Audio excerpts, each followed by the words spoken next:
Bonsoir Mathieu Avanzi, merci d'être avec nous. Peut-être d'abord quelques mots sur la naissance de cet atlas. Comment vous est venue l'idée de le mettre au point ? À l'origine, c'était un blog qu'on a construit avec des collègues et puis on a vu qu'il y avait beaucoup de cartes et qu'on n'arrivait pas à les publier toutes ensemble et on s'est dit pourquoi pas en faire un livre donc pour permettre d'avoir que les gens aient accès à ces cartes de façon plus large. Allez, je sais que vous êtes incollable, on va passer quelques mots en revue. Crayon à papier, quelles sont les variantes et dans quelle région, dites-nous? Alors les plus fréquentes, alors en Belgique où je me trouve, on parle d'un crayon, voire d'un crayon ordinaire. Si vous descendez en Suisse, vous avez plutôt l'appellation crayon de bois, appellation qu'on retrouve dans le sud, en concurrence avec crayon gris. On peut aussi entendre dans le nord crayon de bois ou crayon gris. Globalement, autrement, la France est divisée entre les gens qui disent un crayon à papier et ceux qui disent un crayon de papier. Alors c'est saisissant puisqu'on voit la carte lorsque vous parlez et elle est très parlante, fermée à clé. Alors, fermé à clé, sur la carte, on voit les variantes clavé, clefté, clenché. Donc, clavé, c'est un dérivé de clé et clenché, c'est apparenté à la famille de déclenché. Et il y a aussi la serpillière. La serpillière, c'est le cas d'école en linguistique, en sciences du langage qu'on donne à tous les étudiants, donc qui compte environ une quinzaine de géosynonymes parmi les plus courants. On a la vassingue ou wassingue, la cince, la pièce, le torchon de plancher et la panosse. Alors la pelle se dit aussi ramasse-bourrier, pelle à chenille, ordurière du côté suisse ou ramassoir. D'où viennent au juste ces mots ? Certains mots viennent du patois, donc ils ont été importés dans le français via l'intermédiaire des patois. D'autres, c'est des mots d'anciens français, donc des mots qui ont disparu de l'usage général, mais qui sont maintenus dans certaines régions. Je pense notamment au fait de dire dîner pour manger à midi ou souper pour manger le soir.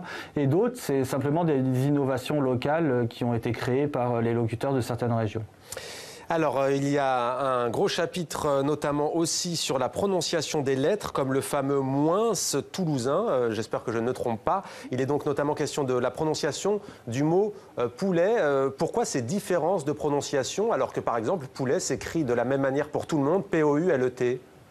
Il y a certains locuteurs qui ont simplifié certaines oppositions qu'on a en français, notamment poulet ou piquet, et ils vont généraliser la prononciation « et » à la place de la prononciation « est » dans cette position.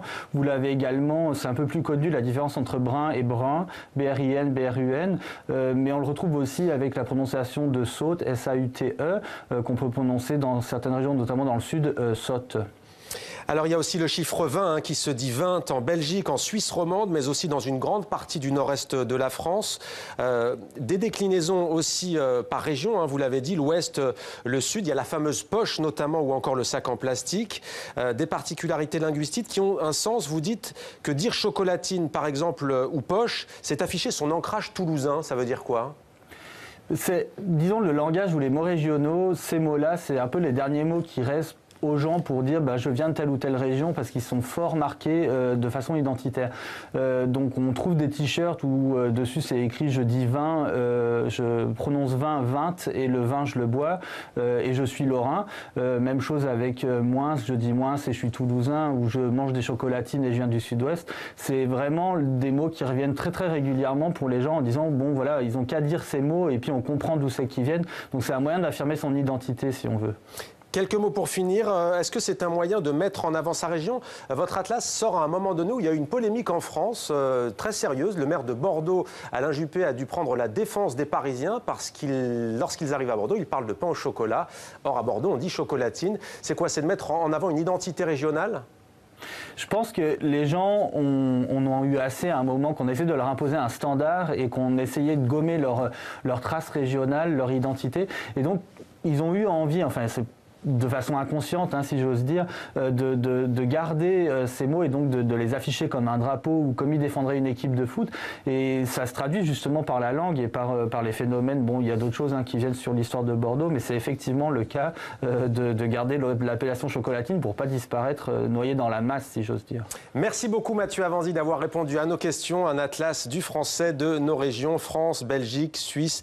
C'est aux éditions Armand Collin.